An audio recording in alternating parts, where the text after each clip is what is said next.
This is a weekend review for dailydrinkmag.com. This is the second week of January 2020.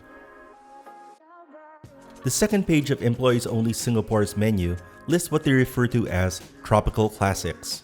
From this side, we ordered the EO Paloma, a Cimarron Blanco tequila, house-made grapefruit cordial, fresh lime juice, and something called black lava salt.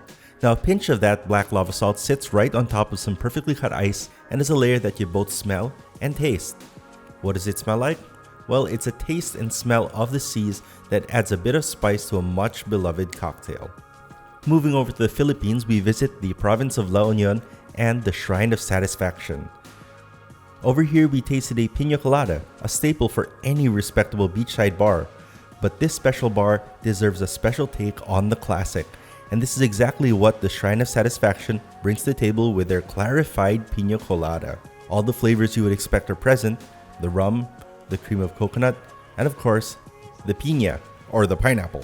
But what makes this special is that it appears that all of the ingredients have been through some sort of clarifying process in order to engineer a fully transparent cocktail. It also tastes tighter than the traditional piña colada, which is traditionally a long drink. What does it pair well with? The scent of fresh sea breeze. Coming back to Monday Espresso, we tried a new profile, which is a gentle flat 2.5 milliliters per second. So continuing our weekly take on the same bean, same machine, but different pressure profile experiment, we find ourselves looking into yet another gentle pressure profile. This time, gentle and flat is actually a preset in the DE1 Pro from Decent Espressos. According to the description, the profile was created by Adrien Senac of Cafeism. He's a French barista and designed this profile to create great consistency throughout shots from lightly roasted coffees that are very aromatic.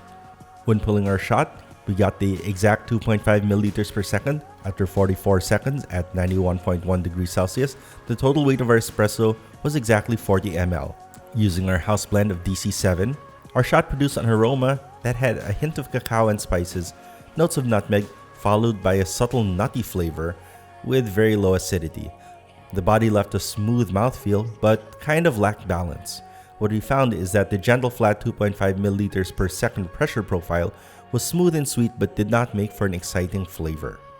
So just a note that this is something that we are starting to notice with the more gentler pressure profiles, is that there are elements of flavor and excitement that are lost. Back in Singapore, we are at Homeground Coffee and talking about their packaging. Homeground Coffee is one of the companies that give great importance to good design, and perhaps just as much attention is what they pay to the quality of the coffee that they produce. They're known for coming up with creative and playful illustrations and images for their coffee packaging. And it's also interesting to see how they experiment with different styles and color schemes without losing their identity. So take these tins for example. These are what Homeground Coffee uses for their regular roasts. The tin itself is already nice. They chose a gunmetal color that looks basic but is actually classy and covered it with a label that's almost the same shade. Text is very minimal, but they added tiny little illustrations showing the different flavor notes of the beans inside. The illustrations are colorful and they really pop. It's a kind of design in which they only want to show you what you need to know, and it does it well. It's straight to the point without being too serious. One thing to note is that somehow they're able to be modern but easily appealing to people of any age. Another detail worth taking note of is how they've kept the font sizes very readable and not too small, which is usually a problem with minimalist designs. Nothing is compromised here, and these are some things that you only think about when design is of importance to you. And clearly, it's of importance to Homeground Coffee. Headed over to Hong Kong, we visit PDT to taste a drink that you can't get in the OG PDT in New York. At least that's what we were told by the bar manager when we were recommended this beverage at PDT HK. Short for Please Don't Tell, PDT New York was the tip of the spear for the speakeasy and craft cocktail revolution. That revolution has been running for the past decade. And for many who visit PDT for the first time, they are looking for the authentic PDT New York experience. So it's interesting to get recommended a recipe that's unique to Asia. And what makes it so special? Apparently it's a sake and a plum, which are both difficult to acquire stateside. The drink also features vodka and an umeshu, and it's basically inspired by the Vesper, the drink that James Bond designs on the fly in Casino Royale, except this time with a twist of plum and sake. The name of the drink is Evening Star, and it is actually the Latin translation of the word Vesper. Now, just like the Vesper, it packs quite a strong alcohol punch. The plum notes are very present, and that rounds out this traditionally aggressive drink. You can taste all of the elements, both in layers and in harmony. An excellent drink from PDT Hong Kong. Back in the Philippines, we are in Pasig City and throwing back to 2015 for our first Throwback Thursday. Here we find ourselves at the original Habitual Coffee. It was a simple coffee bar in the front section of an interior design and lifestyle accessory store in the Home Depot area of Pasig City. And though Habitual did have baristas, it was always very much owner-run. Here pictured is Kay-ong and her then boyfriend, now husband, PJ.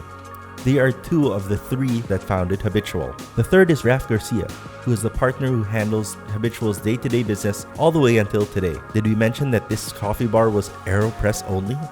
For those who did come to know this brand and love them all throughout all the years, it's interesting to note that the dream started like this.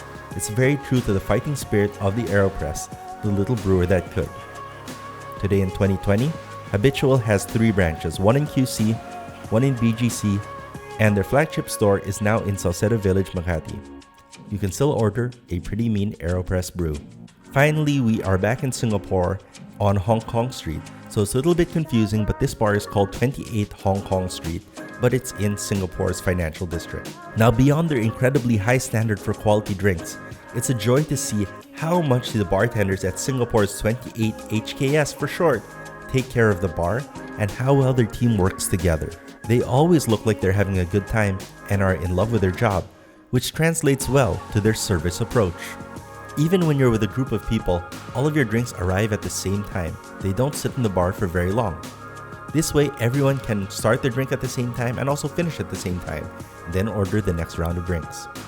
28 HKS is definitely one of the most in-tune and solid teams in Asia. Now, they don't have an Instagram, so just check out that 28 HKS location tag. And that's it for the week in review for dailydrinkmag.com for the second week of January 2020. Please be sure to like this video and to follow our accounts whether on YouTube or Instagram, and be sure to visit our website www.dailydrinkmag.com. You can sort by country and visit all the places that we've been to in the past. This helps if you're planning a trip or if you are already living in that city. Daily Drink Magazine is produced in Honeycomb Manila's collaborative studios at Double Dragon Plaza. Please do come visit us there. We are always in search of great drinks, and we hope you are too. And as always, find what you love to drink and have lots of that.